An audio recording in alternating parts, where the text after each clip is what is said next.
આજે હું દીપ્તિબેન સોલંકી, રાજકોટ શહેર મહિલા કોંગ્રેસ પ્રમુખ. આજે અમારી મહિલા કોંગ્રેસની ટીમ સાથે અમે ગેસના બાટલાનો જે ભાવ વધારો આવ્યો છે, જીવન જરૂરિયાતની ચીજ વસ્તુમાં, તેલના ડબ્બામાં ને એમાં બધે જે કમરતોડ ભાવ વધારો આવ્યો છે, ત્યારે ગૃહિણીનું બજેટ ઘરનું ખોરવાઈ રહ્યું છે.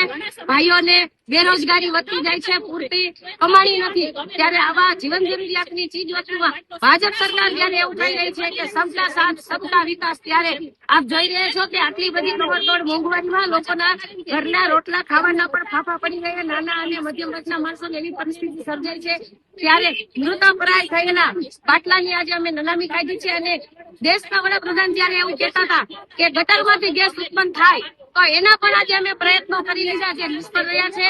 તો આપ પણ સમજી શકો છો કે ગેસ ગટરમાંથી ક્યારે ગેસ ઉત્પન્ન ન થાય.